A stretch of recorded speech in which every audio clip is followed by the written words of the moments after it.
Aarav. रिवोन for revenge एक काल्पनिक कथा है। इस कहानी में प्रस्तुत सभी पात्र, घटनाएं और स्थान पूरी तरह से लेखक की कल्पना का परिणाम है, किसी भी वास्तविक घटना, व्यक्ति, जाति, संस्कृति या समाज से जुड़ी हुई नहीं है। इस कहानी का उद्देश्य केवल मनोरंजन और शिक्षा है।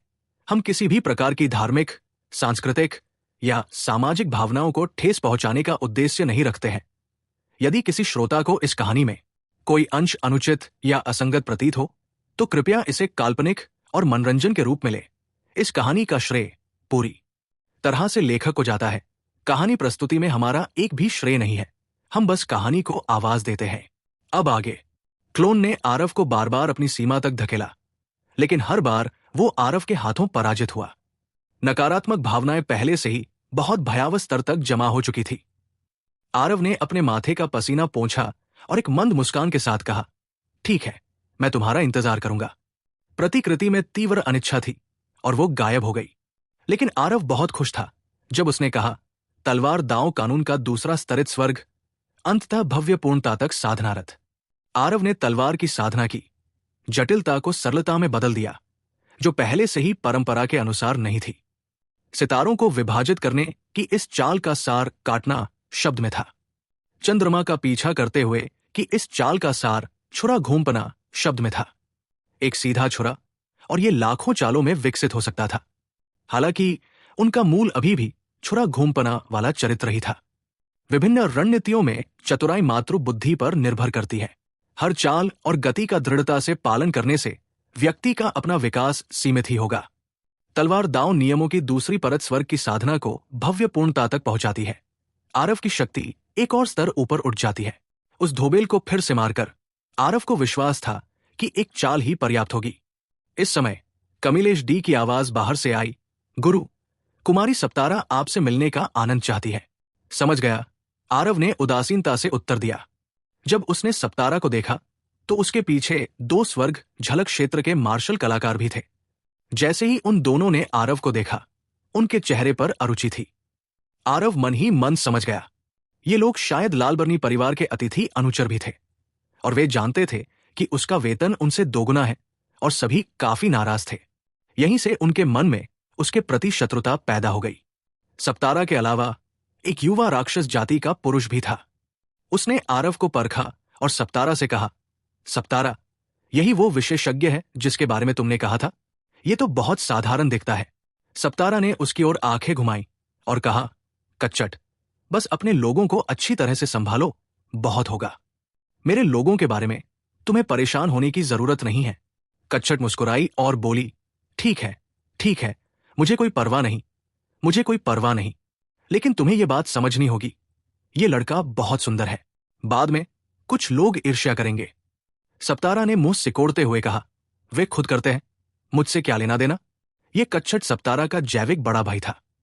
राक्षस जाति की महिलाओं का दर्जा निम्न था और उन्हें ये उपनाम रखने की अनुमति नहीं थी। भले ही सप्तारा का रूप किसी दिव्य युवती जैसा था, फिर भी कोई अपवाद नहीं था। बात खत्म करके उसने आरव से कहा, भाई स्रोत नाइट, बड़े भाई और मैं महामहिम बाठरा के मिलन समारोह में भाग लेने जा रहे हैं। आप और लुओ क्यूई और पेईलैंड हमारे साथ क्यों नहीं आते? आरव के पास स्वाभाविक रूप से सहमति न देने का कोई कारण नहीं था और उसने अनुमति देने के लिए अपना सिर हिलाया। आरव ने शुरू में सोचा था कि राक्षस जाति के कुलीन वर्ग साहित्य की समझ नहीं रखते और नगरपाल मनोर निश्चित रूप से बहुत ही लापरवाह है। लेकिन अंदर जाकर देखने पर राक्षस जाति के बारे में उसकी समझ पूरी तरह बदल गई।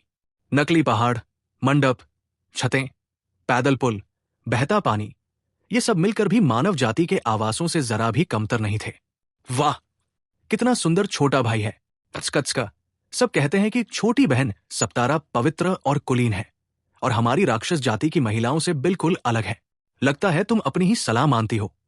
आगे एक पुरुष और एक महिला उनका स्वागत करने आए। जब उस महिला ने सप्तारा के पीछे आरव को देखा तो उसकी दोनों आंखें चमक उठीं। एक जोड़ी सुंदर आंखें आरव के शरीर पर तैर रही थी। ये महिला अतुलनीय रूप से मोहक थी। उसका रूप वास्तव में सप्तारा के बराबर था, लेकिन उस आदमी की निगाहें ठंडी हो गई। आरव को देखते हुए उसकी निगाहें बर्फ की तरह ठंडी और जानलेवा थी। उस औरत के शब्दों से सप्तारा का चेहरा लाल हो गया और वो थूकते हुए बोली, बड़ी बहन लियान हुआ क्या कह रही है? सोर्स नाइट मेरी नई मेहमानवाज है। लियान हुआ ने सप्तारा का हाथ खींचा और मुस्कुराते हुए कहा, मैं समझ गई। बड़ी बहन कैसे नहीं समझ सकती? ये कहते हुए वो सप्तारा के कान के पास गई और धीरे से बोली, ये छोटा भाई वाकई बहुत सुंदर है। बड़ी बहन को 2 दिन खेलने के लिए क्यों नहीं दे देते? सप्तारा ने आरव को एक नजर देखा। उसके चेहरे पर कुछ भद्दा भाव था और उसने कहा, बड़ी बहन लियान हुआ, अगर तुम इसी तरह मजाक करती रहोगी तो सप्तारा जा रही है। बगल में उस आदमी की भौहें सिकुड़ गई और वो और भी दुखी हो गया, लेकिन फिर भी उसने कहा, लियान हुआ, ऐसा नहीं है कि तुम सप्तारा के स्वभाव को नहीं जानती। मजाक करना बंद करो। इस आदमी के चेहरे पर तराशी हुई आकृतियां और सुंदर भौहें थी। राक्षस जाति का एक दुर्लभ सुंदर पुरुष। बस आरव की तुलना में वो एक पायदान से भी ज्यादा बुरा था। ये व्यक्ति कोई और नहीं बल्कि नगरपाल मनोर के युवा स्वामी बात्रा ही थे। लियान हुआ ने अपना सिर घुमाया और बात्रा की ओर आंखें घुमाते हुए कहा, मेरे अच्छे बड़े भाई, मैं आपकी मदद कर रही हूं। आप मेरे साथ इतने क्रूर कैसे हो सकते हैं? लेकिन बात्रा ने उसकी बात अनसुनी कर दी और बस शांत भाव से कहा, कच्चट, सप्तारा, कृपया अंदर आ जाइए। थोड़ी देर में भव्य वस्त्र पहने कई राक्षस जाति के शिष्य वहां आए और उन्होंने बात्रा, उन दोनों को नमस्ते कहा। लेकिन जब उन्होंने सप्तारा के पीछे आरव को देखा तो हर एक ने जानलेवा नजरें दिखाईं। स्पष्ट रूप से वे सभी आरव को सप्तारा का अनन्य मांस का टुकड़ा मानते थे। उनकी दुश्मनी बहुत बढ़ गई थी। आरव के पास केवल 2 सितारा दानव जैसी सामान्य शक्ति थी, फिर भी वो सप्तारा का अतिथि अनुचर बन सका। अगर आप उन्हें मार भी डाले तो भी उन्हें यकीन नहीं होगा। उनके विचार से आरव ने निश्चित रूप से अपने रूप के बल पर ही ये पद प्राप्त किया है। उन युवा स्वामियों के रूप को देखकर लुओ क्यू और पेइलैन दोनों ने एक दूसरे को देखा और दोनों के चेहरे पर गर्व भरी मुस्कान थी। इन शत्रुतापूर्ण नजरों की ओर आरव की भी एक निष्कपट नजर थी। मैं तो बस सुंदर हूं और ये मेरी गलती है। तुम सब शैतानों यानी कि राक्षसों को अपने माता पिता को इतना निराशाजनक दिखने के लिए किसने कहा? कुछ देर की बातचीत के बाद किसी ने सुझाव दिया, महाराज बात्रा, समय लगभग समाप्त हो गया है, चलो मुकाबला शुरू करते हैं। शैतान जाति को लड़ाई झगड़ा बहुत पसंद था। इस तरह के जमावड़े में स्वाभाविक रूप से वे झगड़ों से बच नहीं सकते थे।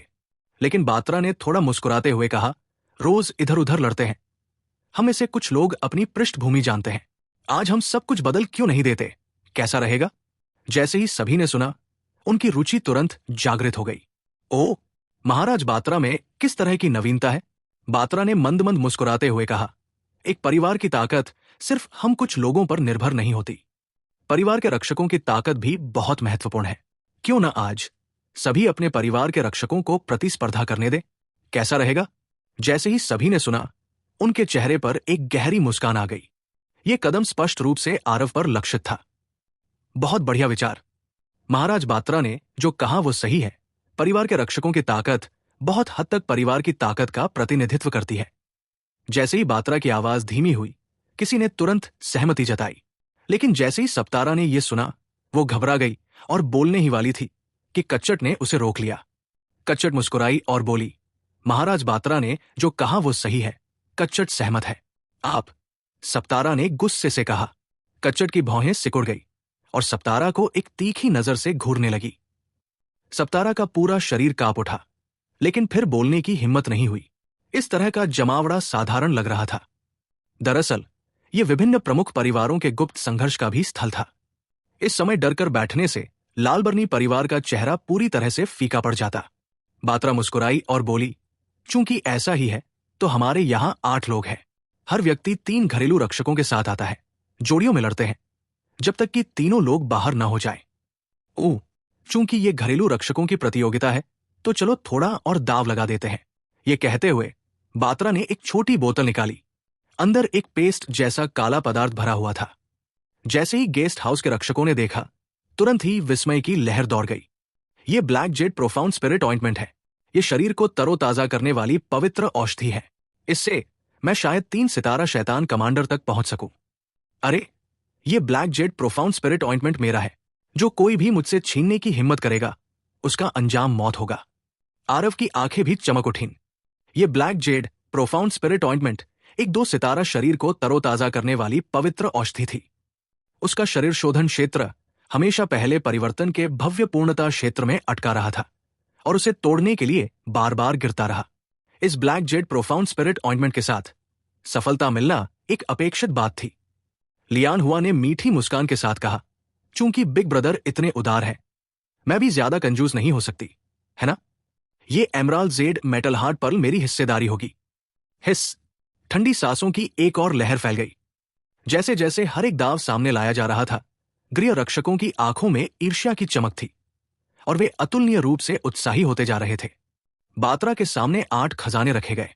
हर एक वस्तु एक बहुत ही दुर्लभ वस्तु थी। ये 8 खजाने केवल उन 3 लोगों को दिए जाएंगे जो पहले स्थान पर होंगे। जब सभी लोग मैदान में जाने वाले लोगों पर फैसला कर लें, तो उन्हें किसी और को नहीं बदलना है। अगर वे हार जाते हैं तो वे अगले दौर में आगे बढ़ सकते हैं। अगर वे मर जाते हैं तो अगले दौर में चुनौती का जवाब देने वाले केवल 2 लोग ही हो सकते हैं, इत्यादि। क्या सभी को कोई आपत्ति है? बात्रा ने ठंडे स्वर में कहा, कोई नहीं, कोई नहीं। जाहिर है कोई नहीं। सभी गृह रक्षकों ने बार बार हाथ हिलाए। उन्हें बात्रा की बातों पर कोई आपत्ति नहीं थी। मानव क्षेत्रों में इस प्रकार के नियम बहुत दुर्लभ थे, लेकिन राक्षस जाति के क्षेत्र में यह आम बात थी। जिस युद्ध में लोग घायल न हों, जिसमें जानमाल का नुकसान न हो, वो एक अजीब बात होती। लेकिन राक्षस जाति के सदस्यों को मारना कोई आसान बात नहीं थी। राक्षस जाति का केंद्र राक्षस आत्मा थी।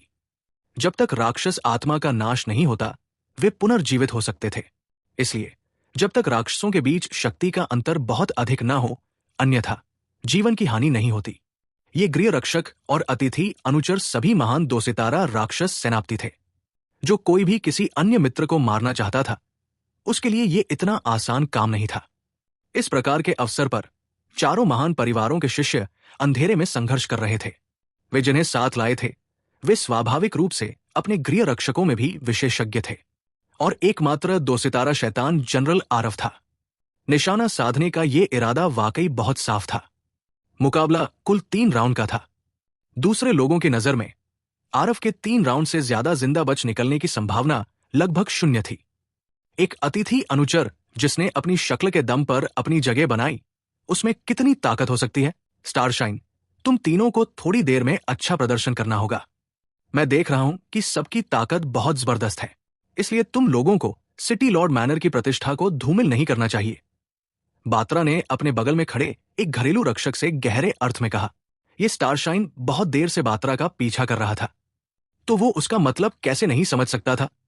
जब तक वो आरव से टकराता है, उसे मार डालना चाहिए। महाराज, निश्चिंत रहें, स्टारशाइन पूरी ताकत से लड़ेगा और आपको निराश नहीं करेगा। स्टारशाइन ने अपना शरीर झुकाया और कहा। इस तरफ सप्तारा ने आरव से फुसफुसाते हुए कहा, भाई सोर्स नाइट, अगर कुछ देर में आपका मुकाबला नहीं होता तो बस हार स्वीकार करने की पहल कर दीजिए। बड़े भाई, वहां अभी भी काफी विशेषज्ञ हैं। हमारा लाल बर्नी परिवार नहीं हारेगा। सप्तारा को आरव के तुरंत मारे जाने की चिंता नहीं थी। आखिरकार वो धोबेल को मारने में सक्षम था।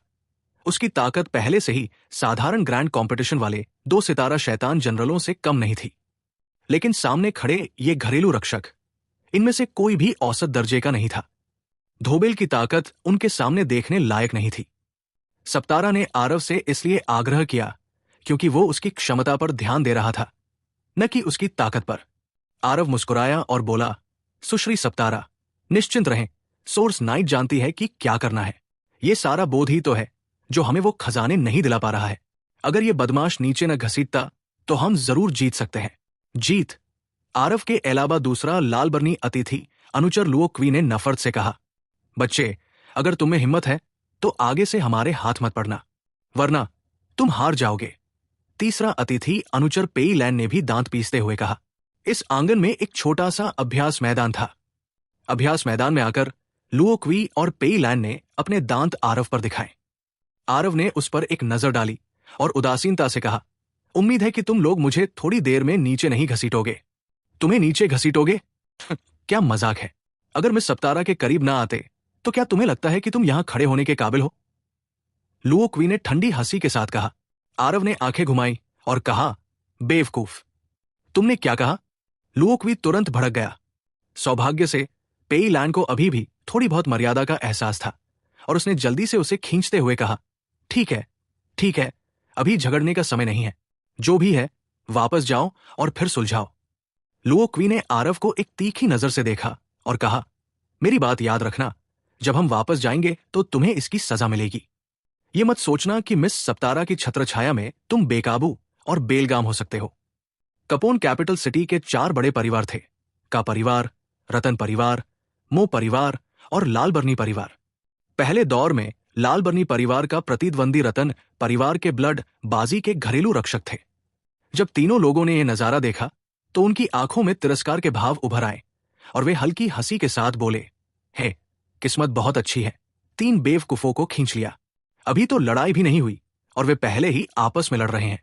हाँ, यंग मास्टर ब्लड बाजी भी मिस सप्तारा का पीछा कर रहे हैं। अभी अभी उन्होंने इस बदमाश को जरूर खत्म करने का निर्देश दिया है। इस बच्चे को मेरे पास छोड़ दो, मैं उसे जरूर उसके रास्ते पर भेज दूंगा। हे, ना क्यों, तुम सच में आसान निशाना चुनना जानती हो। जल्दी करो, जल्दी आओ और काम पूरा होने पर हमारी मदद करो। ठीक है, तीनों लोग एक एक करके बोल पड़े और आरव को सीधे मौत की सजा सुना दी। ये 3 लोगों की लड़ाई का नियम है। शुरुआत ही 3 बनाम 3 से हुई थी। अगर कोई एक पक्ष हार जाता या उसकी मौत हो जाती तो विजेता बाकी 2 समूह में शामिल हो जाता और 2 बनाम 1 की स्थिति बन जाती और तब तक चलता रहता जब तक कि एक पक्ष हार न जाए। इसलिए अगर कोई ऐसा विशेषज्ञ होता जिसकी ताकत खास तौर पर असाधारण होती तो वे भारी बढ़त हासिल कर लेते। नाग क्यू ने आरव की तरफ देखा और तिरस्कार भरी नजरों से कहा, उठो बच्चे, तुम्हारे पास हार मानने का कोई मौका नहीं है। आरव ने फिर आंखें घुमाई और बिना सोचे समझे बोला, इतने बेवकूफ क्यों हैं? अरे धारदार जीभ वाले बदमाश, थोड़ी देर में देखना कैसे मरते हो। नाग क्यू ने ठंडी मुस्कान के साथ कहा।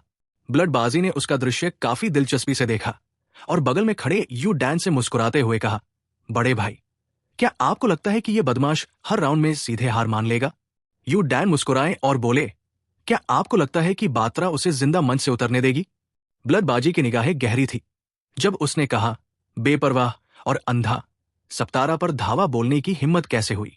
मुझे उम्मीद है कि ना क्यू उसे सीधे खत्म कर देगा। पहले दौर की लड़ाई शुरू। इसी समय सिटी लॉर्ड मैनर के घरेलू रक्षक ने सीधे चिल्लाया, शौश। आवाज अभी धीमी भी नहीं हुई थी कि ठंडी रोशनी की एक किरण चमकती हुई गुजर गई। नाग क्यू का शरीर साफ तौर पर अभी भी वही खड़ा था, लेकिन ठंडी रोशनी पहले ही आरव के शरीर से होकर गुजर चुकी थी। जब ब्लडबाजी ने यह स्थिति देखी तो वो हंसी रोक नहीं पाया। हाँ, वो बहुत कमजोर है, एक चाल भी नहीं रोक सका।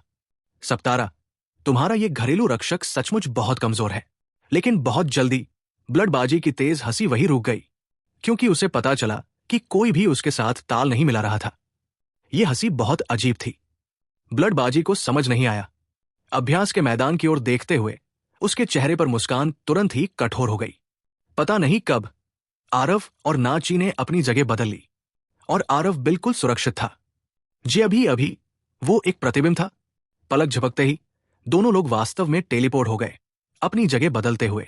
इससे पता चलता है कि उसने जो पहले देखा था वो दोनों प्रतिबिंब थे। सभी सदमे में थे। किसी को उम्मीद नहीं थी कि एक मध्यम स्तर का 2 सितारा शैतान जनरल वास्तव में एक शानदार 2 सितारा शैतान जनरल की गति के साथ तालमेल बिठा पाएगा। इसके अलावा गति स्पष्ट रूप से ना क्यू यानी कि नाची की विशेषता थी। हालांकि ब्लडबाजी की ताकत इस समूह के लोगों में सबसे कमजोर थी, फिर भी वो एक शानदार 2 सितारा शैतान जनरल था। वो भी ना क्यू की गति के साथ तालमेल नहीं बिठा सका, लेकिन आरव ने तालमेल बनाए रखा। क्या यह संयोग हो सकता है? बात्रा ने भौहें सिकोड़ते हुए कहा, लेकिन लियान हुआ के चेहरे पर मुस्कान थी और उसने कहा, स्कत्सका, काफी दिलचस्प लग रहा है। मुझे उस छोटे भाई में और भी ज्यादा दिलचस्पी हो रही है। प्रतिद्वंदी ना क्यू की चाल कामयाब नहीं हुई। उसके चेहरे पर बेहद उदासी थी। शानदार लड़के, भाड़ में जाओ। ना क्यू दहाड़ा और आरव की ओर दौड़ा। यहां छोटा भाई असल में ओप्पा के ज्यादा करीब है। स्वूशी स्वूश स्वूश। ना क्यू और आरव दोनों लोगों की आकृतियां तेजी से चल रही थी। उनकी गति चरम सीमा तक तीव्र थी। रक्तबाजी तब तक देखता रहा जब तक उसकी आंखें चकाचौंध नहीं हो गई। केवल एक के बाद एक छवि को महसूस करने से उसका पूरा शरीर चक्कर खा रहा था। रक्तबाजी एक सच्चा रेशमी पैंट था। हालांकि उसके पास एक शानदार 2 सितारा फील्ड जनरल साधना क्षेत्र था। उसकी शक्ति बहुत कम थी। उसकी दृश्य शक्ति उन दोनों लोगों की गति के साथ बिल्कुल भी तालमेल नहीं बिठा पा रही थी। नाक क्यू की कलाई पर 2 पंजे थे। पलक झपकते ही 100 पंजे के वार हो जाते थे, लेकिन हर बार वो आरव को छूकर निकल जाता था। हर बार वो थोड़ा सा चूक जाता था। पंजे यहाँ वहां खरोंचते थे, आरव के आसपास तो थे, लेकिन उसे छू नहीं पाए। इससे नाची पागल हो गया। अरे यार, अगर तुझमें क्षमता है तो हमला कर। चकमा देकर छिप जाना कौन सी क्षमता मानी जाती है? अभ्यास के मैदान पर नाची की दहाड़ सुनाई दी। यही तो तुमने कहा था। आरव का शरीर तेजी से हिल रहा था, लेकिन उसके शब्द शांत थे। बकवास, मैंने तो यही कहा था। अगर तुझमें क्षमता है तो खुलकर लड़। क्या तू, एक सुंदर लड़का, सिर्फ चकमा देना ही जानता है? नाची गुस्से से चिल्लाया। छी!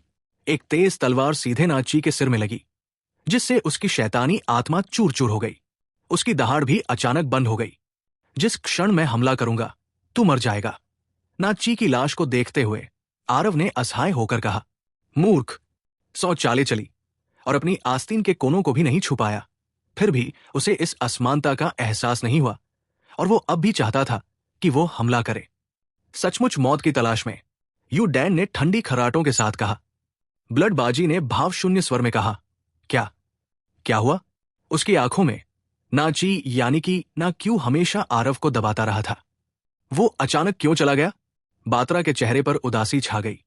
उसकी आंखों में आश्चर्य की एक झलक दिखाई दी और उसने ठंडी खर्राटे ली, लेकिन फिर वो चुप हो गया। सप्तारा की निगाहें गंभीर हो गई और उसकी आंखों में नशे की एक झलक दिखाई दी। आरव की हर हरकत और मुद्रा वाकई बेहद शांत थी। सुंदरता के साथ ताकत भी इतनी जबरदस्त थी, सचमुच कोई कमी नहीं निकाल पाई। उसने ये भी नहीं सोचा था कि आरव की ताकत वाकई इतनी शक्तिशाली थी। ऐसा लग रहा था जैसे जब उसने उस धोबेल को मारा तो आरव ने अपनी पूरी ताकत का इस्तेमाल ही नहीं किया। ये बच्चा कितना ताकतवर है। लगता है हम सबने उसे कम आंका था। शुरू में तो लगा था कि वो तीनों में सबसे कमजोर है, इसलिए मुझे उम्मीद नहीं थी कि उसकी ताकत सबसे ज्यादा होगी। वो तो बस एक मध्यम स्तरीय 2 सितारा शैतान जनरल है, लेकिन सचमुच अकल्पनीय। अरे, वो क्या कर रहा है? सबके चिल्लाने के बीच आरव ने अपनी तलवार गले लगाई और धीरे धीरे मैदान के किनारे की ओर पीछे हट गया और एक कोना ढूंढकर सो गया। साथी लुओ और पेईलैन दोनों एक भयंकर लड़ाई में उलझ गए थे, लेकिन उन्हें पहले से ही पता था कि आरव जीत गया है। उन्होंने शुरू में सोचा था कि आरव मदद करेगा। अंत में अपनी आंखों से झांककर उन्हें पता चला कि आरव वास्तव में सो गया था, और वे तुरंत क्रोधित हो गए जब तक कि सभी 7 छिद्रों से धुआं नहीं निकलने लगा। बेशरम गुंडा, जल्दी आओ और मदद करो। अरे सोर्स नाइट, क्या तुम्हें वो खजाने नहीं चाहिए?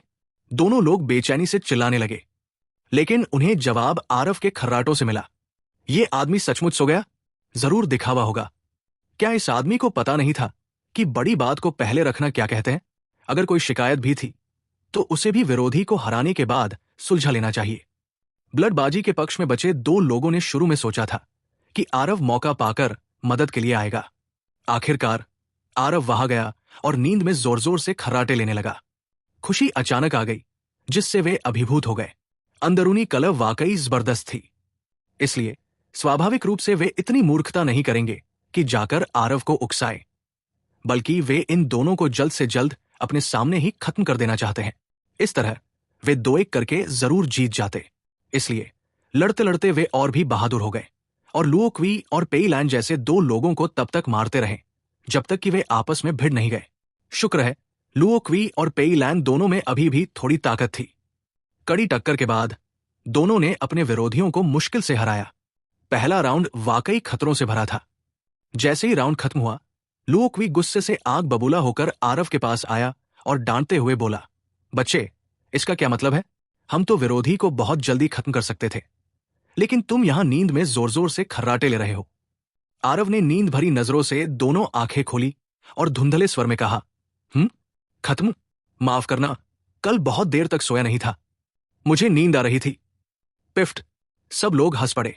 ये वजह वाकई बहुत घटिया थी।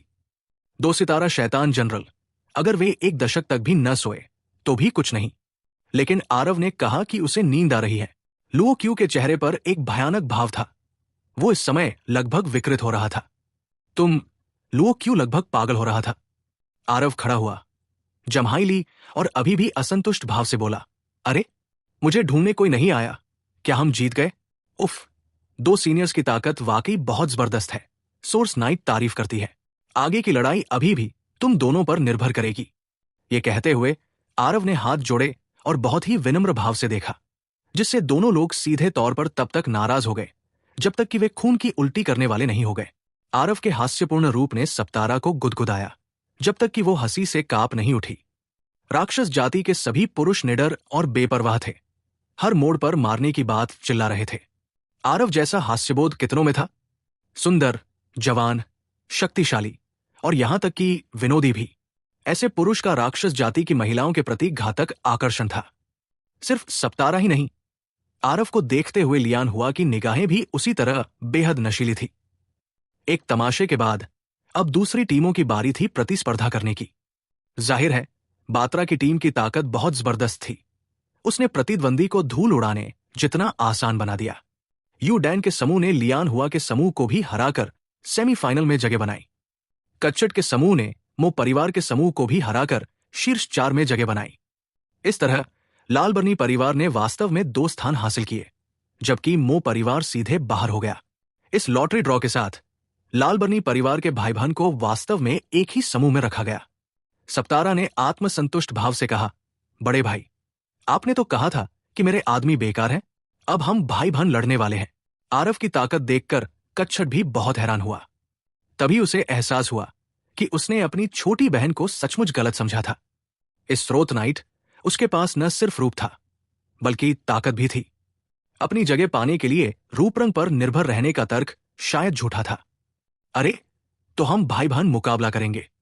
मैं पहले ही कह दूं, वे आसानी से नहीं जाएंगे। ये चीजें बहुत लुभावनी हैं।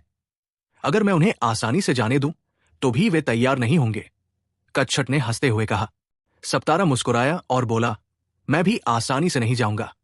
इस राउंड में सबसे पहले बात्रा की टीम और कुलीन यू डैन की टीम आमने सामने थी। कड़ी टक्कर के बाद जीत बात्रा की टीम की ही हुई। इस तरह के युद्ध में सबसे ज्यादा परीक्षा तीनों लोगों की ताकत के संतुलन की हुई। जाहिर है बात्रा के तीनों लोगों की ताकत तब तक स्थिर रही जब तक कि लोग डर नहीं गए। सिटी लॉर्ड मैनर का फायदा बाकी 3 परिवारों के मुकाबले कुछ भी नहीं था। जब बाकी दोनों टीमें लड़ रही थी, पेई लैन ने लुओ क्यूई को एक तरफ खींच लिया और धीमी आवाज में कहा, इस राउंड में अगर उसने अब भी सोने की हिम्मत की तो हम सीधे हार मान लेंगे। क्या इस लड़के ने हमें धोखा नहीं दिया? इस बार हम उसे भी धोखा देंगे। युवा मास्टर कच्छट के वे तीनों अच्छे लोग नहीं हैं। किसी भी तरह तुम और मैं नहीं जीत सकते। अगर ये लड़का समझदार होता तो शायद हमारे जीतने की उम्मीद अभी भी बनी रहती। लुआ क्यू ने सिर हिलाया और कहा, ठीक है, ऐसे ही करो। कच्छट की तरफ से जो आगे चल रहा था उसका नाम जियू निंग था। आरव का प्रतिद्वंदी वही था। हालांकि इस जियू निंग ने आरव की चालें देखी थी और वो उससे बहुत आशंकित थी। भाई सोर्स नाइट के पास बेहतरीन कौशल है। जियू निंग उनकी प्रशंसा करती है। हालांकि लुओ क्यूई और पेई लैंड बहुत कमजोर हैं। वे स्टारशाइन नहीं जीत सकते। तुम हार क्यों नहीं मान लेते? जो 8 खजाने मिले हैं उनमें से 2 हम तुम्हारे साथ बांटेंगे, कैसा रहेगा?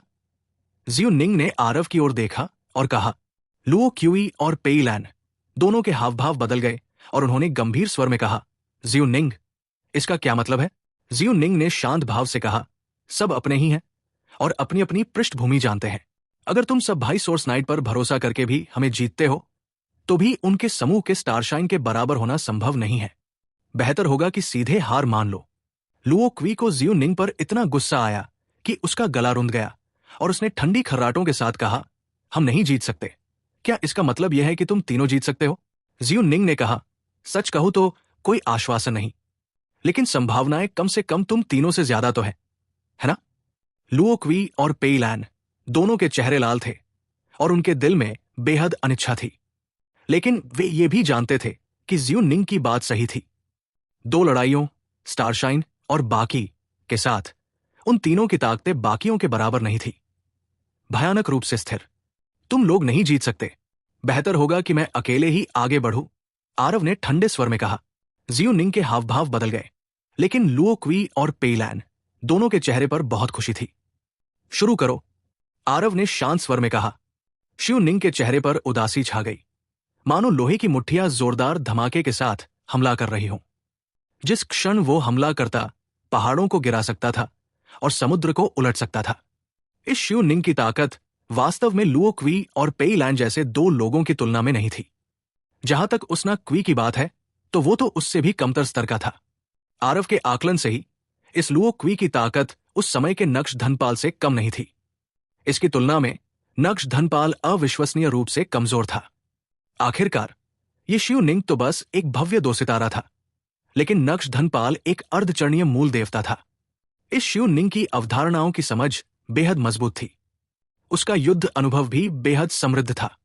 उसने एक गहन दिव्य कलाकृति वाला दस्ताना पहना था। लोहे की मुट्ठियों की एक जोड़ी वास्तव में आरव के बराबर थी। हालांकि वर्तमान आरव पहले से ही आरव उस समय की आगे बढ़ गया था। अगर अब उसका सामना नक्श धनपाल से होता तो उसे दूसरों की ताकत पर निर्भर रहने की जरूरत नहीं थी। सिर्फ वही काफी होता। नक्श धनपाल शक्तिशाली था, लेकिन वो भी राजपुर राजधानी में ही शक्तिशाली था। लेकिन इस साम्राज्य के पूरे शहर के समान श्रेणी के मार्शल कलाकारों में उससे ज्यादा शक्तिशाली लोग बहुत ज्यादा थे। आरव ने मृत्यु साधना क्षेत्र के संयम का अनुभव किया था और हर गुजरते दिन के साथ उसकी लड़ने की प्रवृत्ति बढ़ती जा रही थी। जियो निंग के इस स्तर से उसे कोई खतरा नहीं था। फुस दुष्ट सहार तलवार एक प्रेत के समान थी जो जियो निंग के सामने आ रही थी। 1 इंच भी आगे और जियो निंग की जान चली गई मानी जाएगी। सब हार मान लेते हैं, हम सब अपने ही लोग हैं। अगर जान चली गई तो बहुत बुरा होगा, आरव ने शांत भाव से कहा। बाकी दोनों को उम्मीद नहीं थी कि जियो निंग इतनी जल्दी हार जाएगी। वे अभी भी लुओ क्यूई और पेई लैन को जल्द से जल्द हराने और फिर जाकर आरव को घेरकर दबाने के बारे में सोच रहे थे, लेकिन आरव ने उन्हें बिल्कुल भी मौका नहीं दिया। इस समय बाकी दोनों समूह रुक गए। आरव ने कहा, मैं सिर्फ एक मौका दूंगा। अगर तुम अब भी जारी रखना चाहते हो तो मैं दया नहीं दिखाऊंगा। अपनी नाक की नोक पर तेज धार महसूस करते ही जियो निंग के पूरे शरीर में ठंडा पसीना आ गया। मैं हार मानता हूं, जियो निंग ने अनिच्छा से कहा। बाकी दो लोगों के चेहरे कुछ देर के लिए खिल उठे, लेकिन आखिरकार उन्होंने हार मान ली।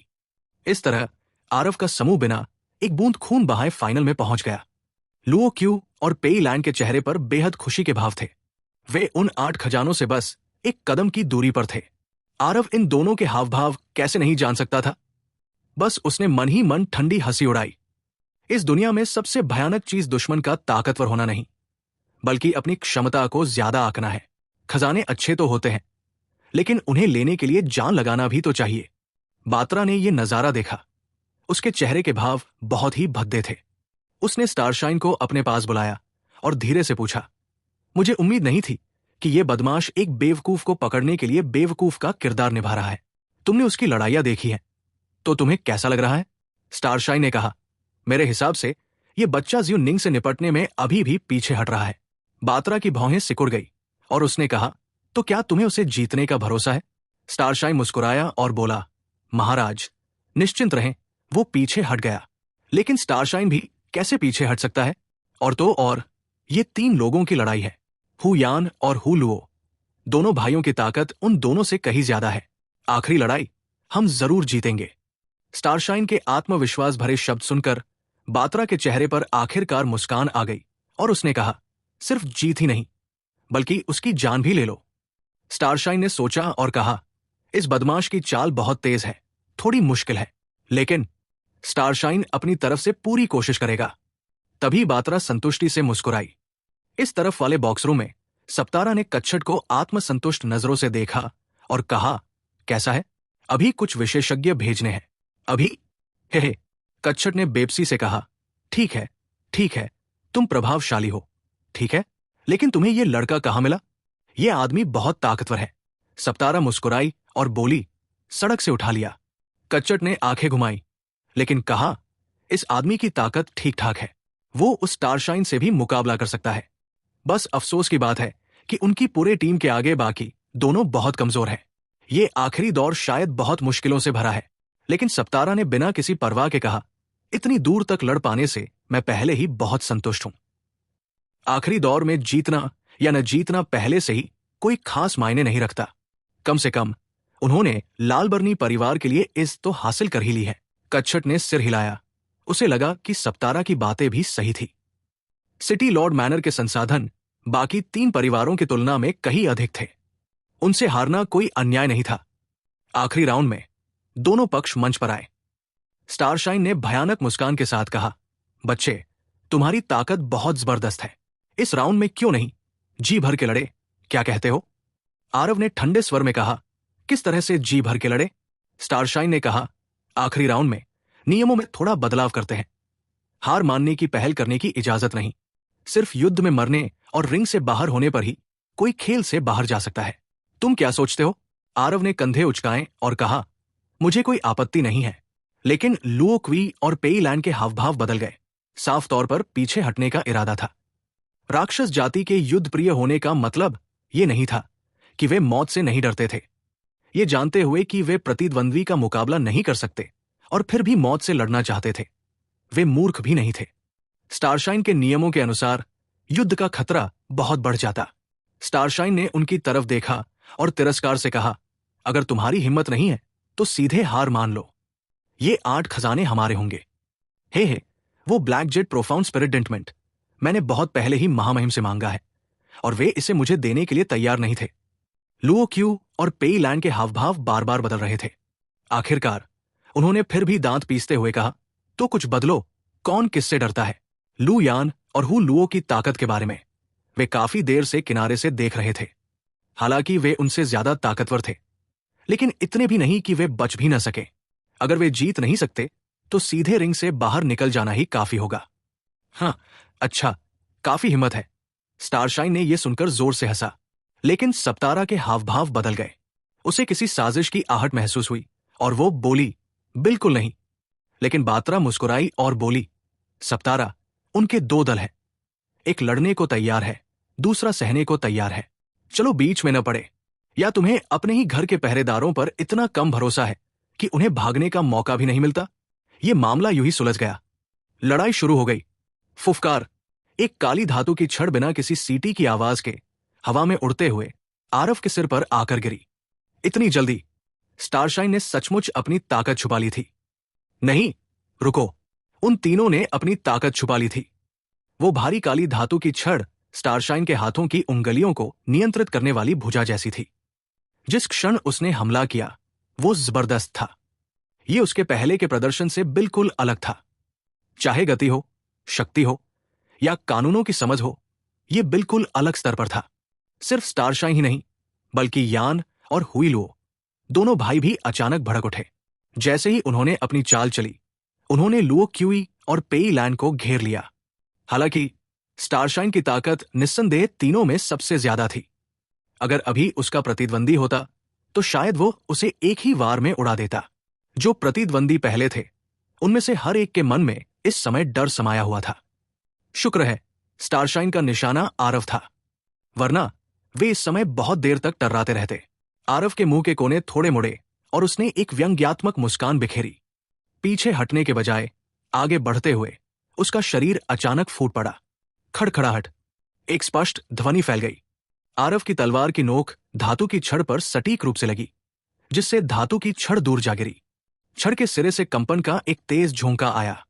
स्टारशाइन ने केवल अपनी बाह सुन्न होते हुए महसूस किया।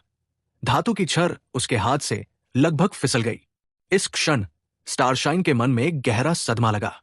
ये तलवार देखने में साधारण लग रही थी, लेकिन वास्तव में इसकी कठिनाई बहुत बड़ी थी।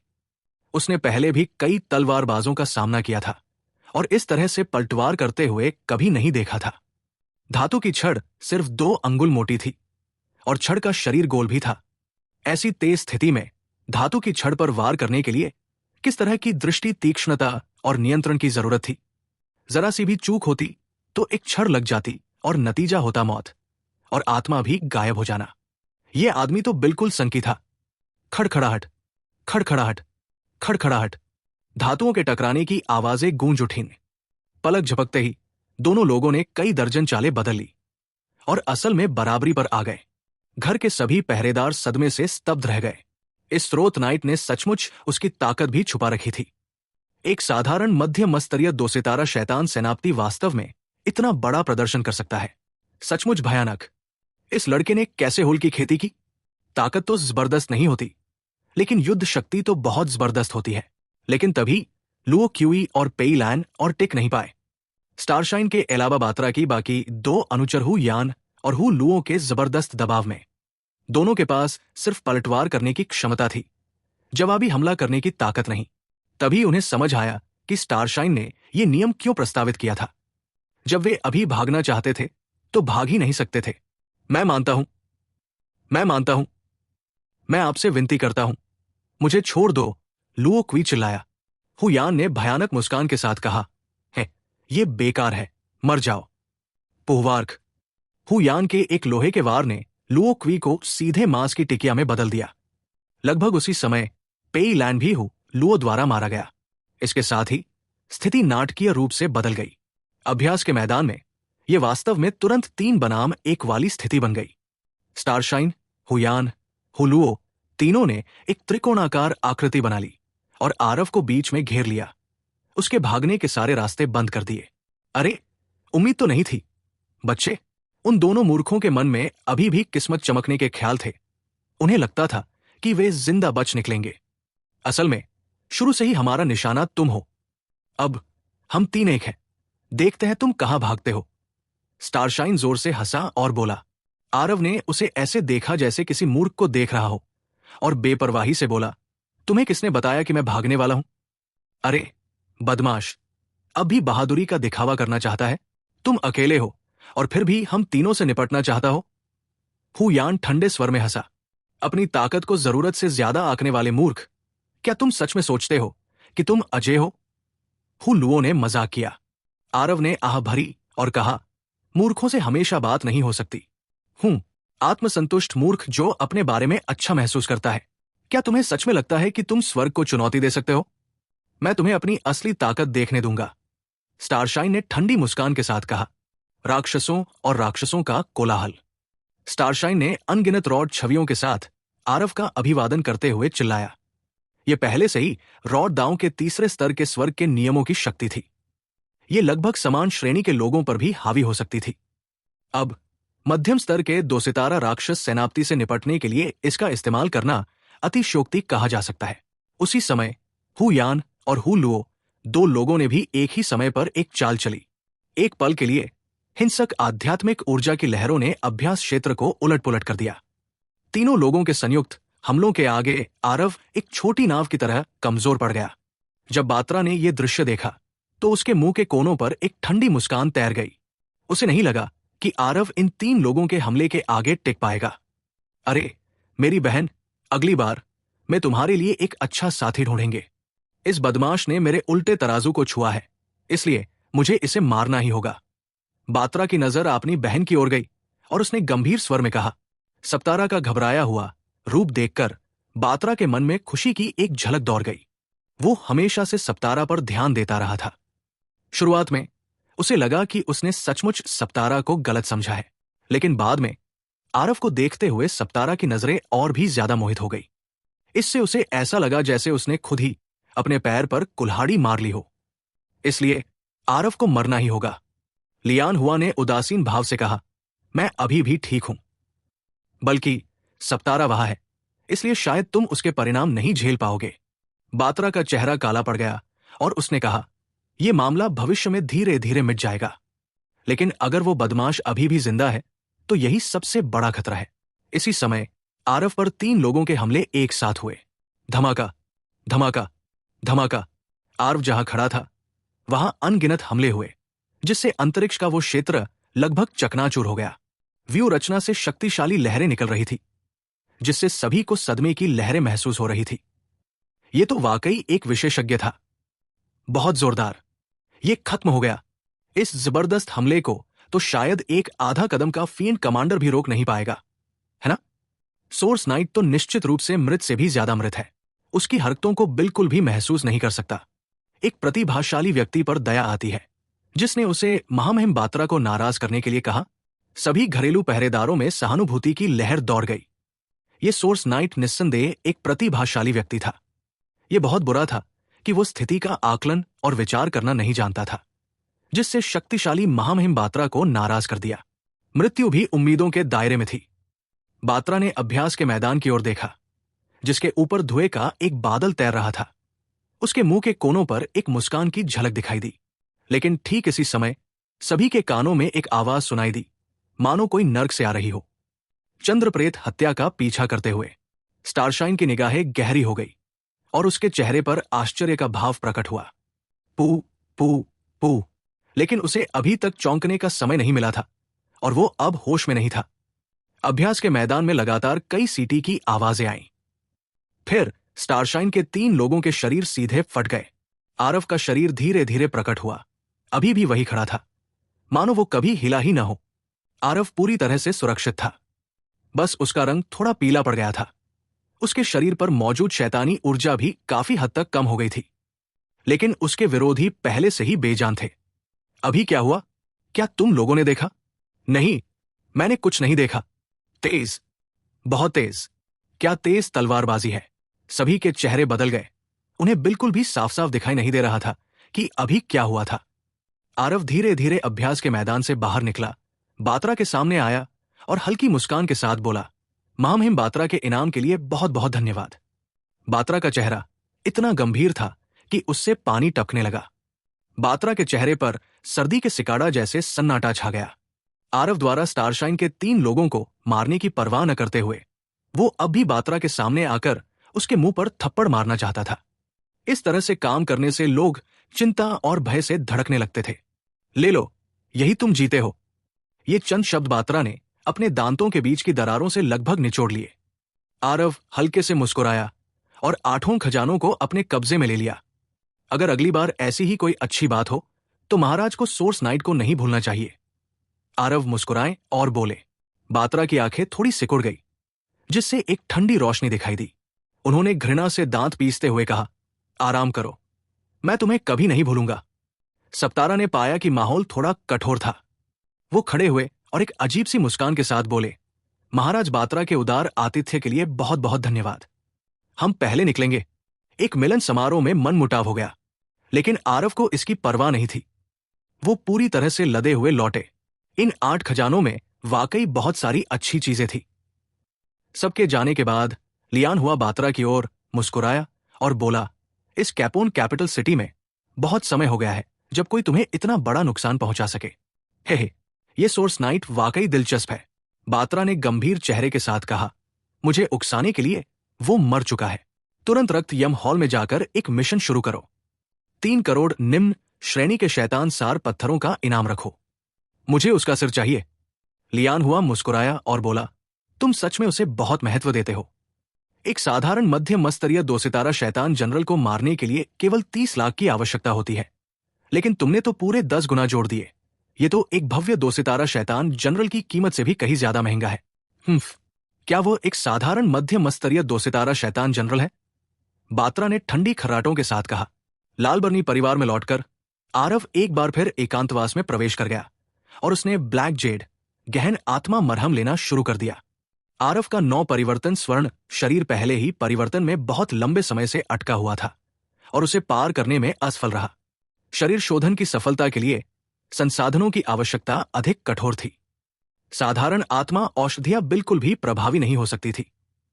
9 परिवर्तन स्वर्ण शरीर, प्रत्येक परिवर्तन पिछले परिवर्तन से अधिक कठिन था। पहले परिवर्तन से दूसरे परिवर्तन तक कठिनाई ग्रोटो प्रोफाउंड देवता क्षेत्र से स्वर्ग झलक देवता क्षेत्र तक पहुंचने की तुलना में कई गुना अधिक थी। सामान्य लोग इस तरह के भयानक संसाधन उपभोग को सहन करने में असमर्थ थे। यदि आरव को पहले एक परिवर्तन गहन स्वर्ण गोली प्राप्त न होती तो पहले परिवर्तन को भी भव्य रूप से पूरा करना बहुत कठिन होता। यह black Z profound spirit ointment एक शरीर शोधन स्पिरिट औषधि थी। इसके अंदर कई अत्यंत दुर्लभ शरीर शोधन सामग्री मिश्रित थी। ये एक अमूल्य खजाना था।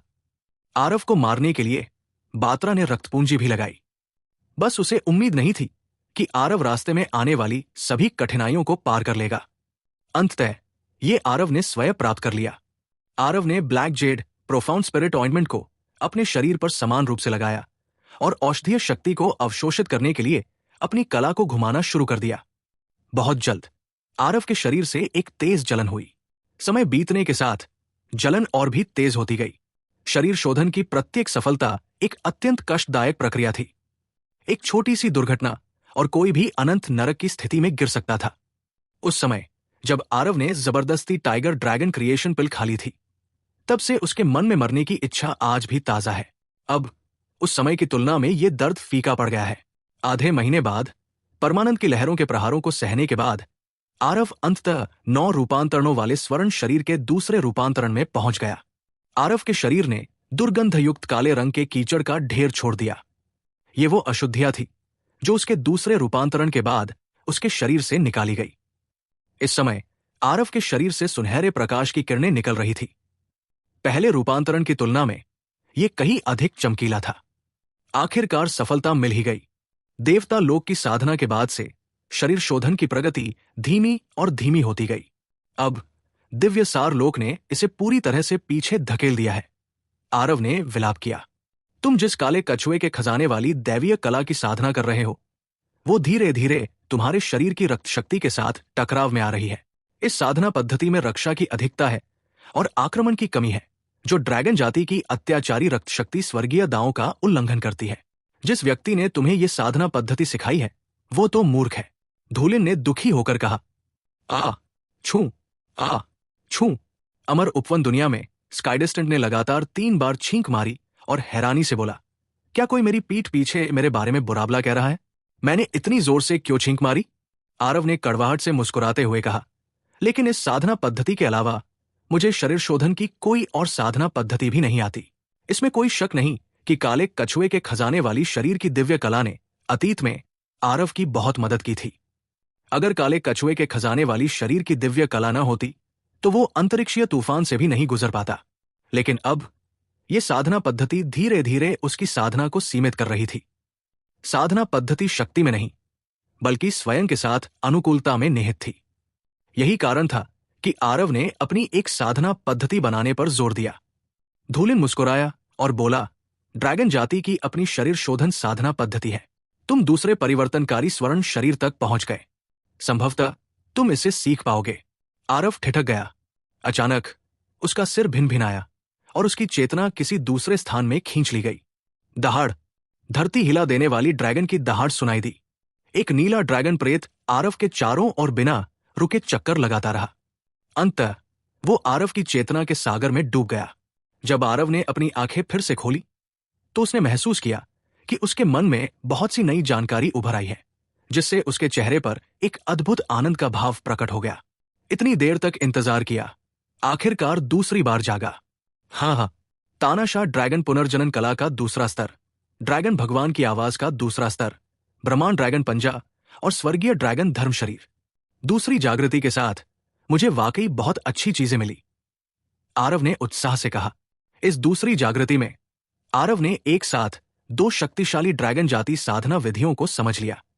तानाशाह ड्रैगन पुनर्जनन कला के बारे में कोई टिप्पणी नहीं करते हुए दूसरे स्तर तक पहुंचने के बाद उसकी पुनर्प्राप्ति क्षमता एक और स्तर ऊपर चली जाएगी। ड्रैगन भगवान की आवाज पहले से ही आरव की ध्वनित्रंग मार्शल तकनीक थी, जिसे उसने सदियों से नहीं देखा था। पहला स्तर पहले से ही वर्तमान आरव के लिए कुछ कम महत्व का था। दूसरे स्तर पर जब तक आरव मांसल शरीर की शक्ति का उपयोग करता रहेगा, वो फिर से एक प्रमुख हत्या का साधन बन जाएगा। ब्रह्मांडीय ड्रैगन पंजा ड्रैगन जाति की 3 महानतम युद्ध तकनीकों में से दूसरी थी। इसकी शक्ति ड्रैगन देवता की आवाज से बिल्कुल भी कम नहीं थी। लेकिन आरव को सबसे ज्यादा उत्साहित करने वाली चीज कोई और नहीं बल्कि स्वर्गीय ड्रैगन धर्म शरीर, ये साधना पद्धति थी। पहले वो अभी भी कह रहा था कि उसके पास ड्रैगन जाति की शरीर शोधन साधना पद्धति नहीं है। अब ये आ गई। लगता है धूलिन को इसकी बहुत पहले से उम्मीद थी, इसीलिए उसने ये शब्द कहे। आरव स्वर्गीय ड्रैगन धर्म शरीर के साथ ड्रैगन देवता की आवाज और ब्रह्मांडीय ड्रैगन पंजा का प्रयोग करता तो उसकी शक्ति कई गुना ज्यादा होती। हे, ड्रैगन जाति भी हेवनस्पेन दुनिया की राक्षस जाति में एक सर्वोच्च अस्तित्व है। जब तक तुम निरंतर जागृत रहोगे, ये तुम्हें अनंत लाभ पहुंचाएगा। धूलिन ने हल्की हंसी के साथ कहा। आरव की आंखें चमक उठीं और उसने कहा, वरिष्ठ, इस ड्रैगन जाति के पूर्वज का मूल क्या है?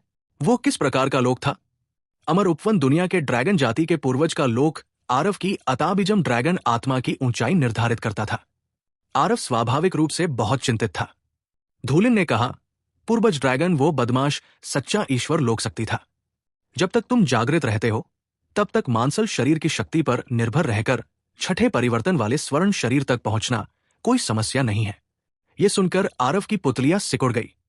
वो जानता था कि ड्रैगन जाति का पूर्वज बहुत शक्तिशाली हो सकता है, लेकिन उसने ये नहीं सोचा था कि वो इतना शक्तिशाली होगा। स्वर्गीय एम्पीरियन क्षेत्र के नीचे सच्चा ईश्वर लोक, वो एक ऐसा अस्तित्व था जिसकी ओर हेवनस्पेन दुनिया के अधिकांश शक्तिशाली लोगों को भी ध्यान देने की आवश्यकता थी। वरिष्ठ 4 प्रतीक परिवार क्लेरिस के पूर्वज कहा गए, आरव ने उत्सुकता से कहा। 4 महान पूर्वज अमर उपवन दुनिया के राज्य रक्षक दिव्य पशु थे, और अमर ग्रोव के सबसे महत्वपूर्ण साथी भी। अमर ग्रोव के नाश और उसके दांवों के लुप्त होने के साथ उनकी स्थिति भी शायद बेहतर नहीं है। जहां तक वे कहा है, मुझे भी ठीक से पता नहीं है। उस समय मैं पहले ही गहरी नींद में सो चुका था और अमर ग्रोव ने मुझे वापस उस राज्य में भेज दिया था। उसके बाद की घटनाएं मुझे ज्यादा याद नहीं है। ये कहते हुए धूलिन के चेहरे पर भी उदासी छा गई।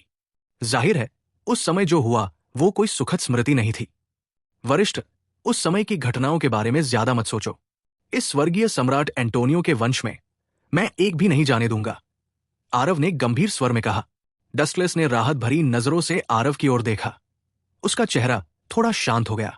वो जानता था कि अगर आरव अब की तरह धीरे धीरे बड़ा हो सकता है तो अमर उपवन का बदला लेना असंभव नहीं था। इसके बाद आरव ने स्वर्गीय ड्रैगन धर्म शरीर की साधना पद्धति के अनुसार अपने देहधारी शरीर को पुनः कठोर बनाया, और वास्तव में उसे अत्यंत सहजता का अनुभव हुआ। पहले जो ठहराव की भावना थी वो बिना किसी निशान के पूरी तरह से गायब हो गई। इसके अलावा आरव ने पाया कि यह स्वर्गीय ड्रैगन धर्म शरीर एक बहुत ही उच्च स्तरीय देहशोधन साधना पद्धति थी, जो काले कछुए के खजाने वाले शरीर की दिव्य कला से भी कहीं अधिक प्रभावशाली थी। आरव ने अपने देहधारी शरीर को कठोर बनाने में पूरे 3 साल का समय लगाया। कठोर बनाने के बाद उसका देहशोधन क्षेत्र वास्तव में पहले ही दूसरे रूपांतरण के प्रारंभिक चरण की भव्य पूर्णता तक पहुंच चुका था। बस एक कदम चूकने पर वो अपने दिव्य सार क्षेत्र तक पहुंच सकता था। वास्तव में साधना करते समय ड्रैगन जाति की साधना विधिया ही सबसे सहज है, आरव ने कटु मुस्कान के साथ कहा। देवता लोक से पहले आरव को काले कछुआ खजाना शरीर दिव्य कला की साधना करते समय कुछ भी महसूस नहीं होता था, लेकिन पहला परिवर्तन स्वर्ण शरीर पूरा होने के बाद आरव को लगा कि उसकी साधना की गति धीमी होती जा रही है। साधना की विधि स्पष्ट रूप से गलत नहीं थी, लेकिन उसकी शक्ति आगे नहीं बढ़ पा रही थी। अब इस तरह की भावना पूरी तरह से गायब हो गई थी। स्पेस टेल में 3 साल, बाहरी दुनिया में केवल 3 महीने ही बीते। जब आरव एकांत से बाहर निकले तो उन्होंने पाया कि सप्तारा वास्तव में बहुत पहले से ही दरवाजे के बाहर प्रतीक्षा कर रही थी। सुश्री सप्तारा, आप, आरव ने भावशून्य दृष्टि से कहा। उन्होंने पाया कि सप्तारा उन्हें कोमल स्नेह से भरी आंखों से देख रही थी, बिल्कुल किसी युवती की तरह जो मोहित हो गई हो। सप्तारा का चेहरा लाल हो गया और उसने शर्माते हुए कहा, श्रीमान, सोर्स नाइट इतनी लगन से साधना करते हैं। कोई आश्चर्य नहीं कि इतनी कम उम्र में ही आप में इतनी ताकत है। सप्तारा यहां 2 महीने से इंतजार कर रही है। आरव को अचानक सिर दर्द होने लगा। यह राक्षस जाति की लड़की वाकई साहसी और उत्साही थी। सप्तारा दूसरी राक्षस जाति की महिलाओं की तरह लाड़ प्यार में नहीं डूबती थी, लेकिन एक बार जब उसे कोई पसंद आ जाता तो वो बहुत आगे बढ़ जाती और उदार हो जाती। ये उसके खिलाफ एक आक्रामक शुरुआत करने वाला था। सप्तारा आम राक्षस जाति की महिलाओं से ज्यादा मिलती जुलती नहीं थी। बाकी राक्षस जाति की महिलाओं कुछ भी नहीं थे, लेकिन वो अलग थी। बात्रा युवा पीढ़ी में सर्वश्रेष्ठ में से एक थी। उसकी ताकत कैपोन कैपिटल सिटी की युवा पीढ़ी में अजेय मानी जाती थी। फिर भी वो उसे पसंद नहीं करती थी। आरव कुछ अलग किस्म की थी। कठोरता के बीच भी उसकी सावधानी की कोई कमी नहीं थी। वो बेलगाम था, फिर भी बर्बर नहीं। वो आम दुष्ट जाति के पुरुषों से बहुत अलग था। शुरू में उसे बस यही लगता था कि आरव सुंदर और देखने में अच्छा लगता है, और उसे ज्यादा कुछ खास महसूस नहीं होता था। लेकिन आरव का पहले का प्रदर्शन बहुत ही आकर्षक था। उस फैंटम किल मूव ने सप्तारा का दिल एक ही बार में जीत लिया। ये मिस सप्तारा सोर्स नाइट को ढूंढ रही है, क्या कुछ है? आरव ने कहा। सप्तारा की खूबसूरत आंखों ने सीधे आरव की ओर देखा और मुस्कुराते हुए कहा, क्यों? अगर कुछ नहीं है तो क्या मैं आकर तुम्हें ढूंढ नहीं सकती? आरव को पसीना आ गया और उसने कहा, जरूर। सप्तारा ने उदास होकर कहा, सोर्स नाइट, मुझे पता चला कि तुम बाकियों से वाकई अलग हो। अगर कोई और होता तो ये युवती इतनी आगे बढ़ने वाली होती, तो शायद बहुत पहले ही समझ नहीं आता कि खुशी का क्या करें। फिर भी तुम तो मुझे महामारी की तरह टालती रहती हो। आरव हंसते हुए बोला, क्या मिस सप्तारा भी बाकियों से अलग नहीं है? बात्रा राजधानी के सबसे बेहतरीन युवा नायकों में से एक है। कितनी लड़कियां उस पर मोहित है, फिर भी तुम उससे रूखेपन से बात करती हो। सप्तारा मुस्कुराई और बोली, ऐसा इसलिए है क्योंकि वो तुम्हें उतना अच्छा नहीं लगता। आरव भी मुस्कुराया और बोला, हूं, ये सच है। आरव अब किसी और के घर में रह रहा था और अपनी बात भी बहुत खुलकर नहीं कह सकता था, वरना शक तो होता ही। सप्तारा हंसी से कांप उठी। जाहिर है आरव के हास्य से गुदगुदी हो रही थी। हैं, ये भी बहुत उबाऊ है कि तुम रोज रोज इसकी खेती करो। क्यों ना हम राजधानी में घूमने चलें, कैसा रहेगा? सप्तारा ने जिज्ञासा से पूछा। आरव ने सोचा और कहा, वाह, मैं भी ब्लड यानी कि रक्त यम हॉल की सैर करना चाहता हूं। मिस सप्तारा मेरे साथ क्यों नहीं चलती?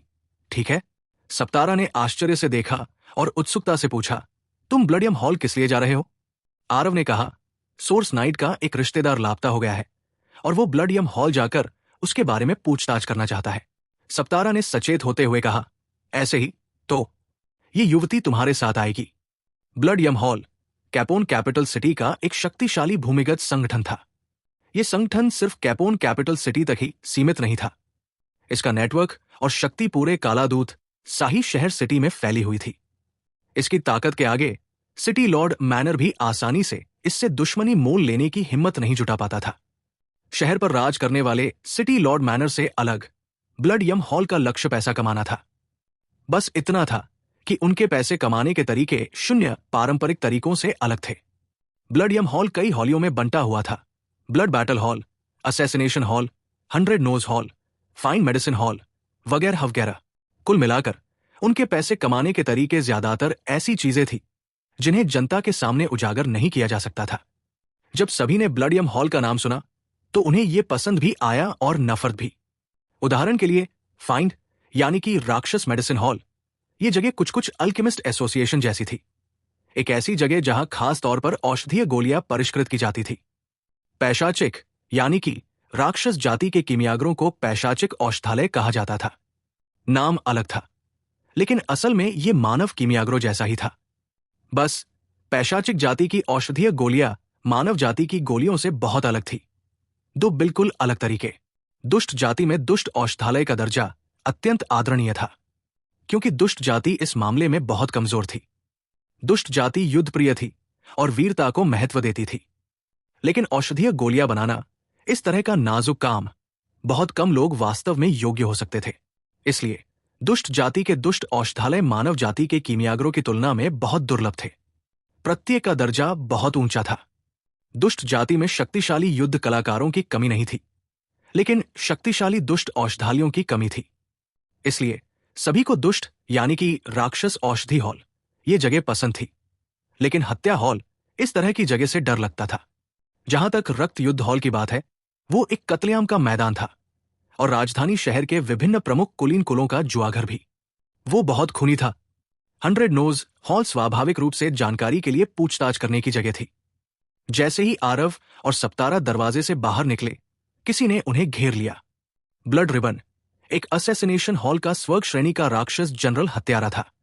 उसकी ताकत असैसिनेशन हॉल के राक्षस जनरल हत्यारों में सर्वोच्च अस्तित्व वाली थी। उसने लालबर्नी परिवार के आसपास 3 महीने तक निगरानी रखी और आखिरकार आरव का इंतजार करने में कामयाब रहा। लेकिन वो आ गया। उसे उम्मीद नहीं थी कि वो सप्तारा के साथ बाहर आएगा। असैसिनेशन हॉल का एक नियम था, किसी को भी 4 महान परिवारों के वंशजों के प्रत्यक्ष शिष्यों के विरुद्ध कोई कदम उठाने की अनुमति नहीं थी।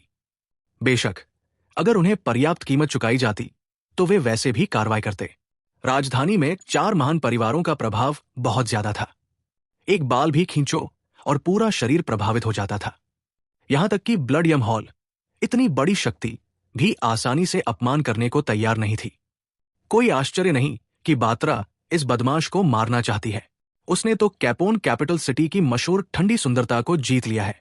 खुद को खुशकिस्मत समझो बच्चे, जो तुम्हें कुछ और जीने दिया। अच्छा, तो वे ब्लड यम हॉल जा रहे हैं। ब्लड रिबन की भौहें ऊपर उठ गई, जिससे एक हल्की सी मुस्कान उभर आई।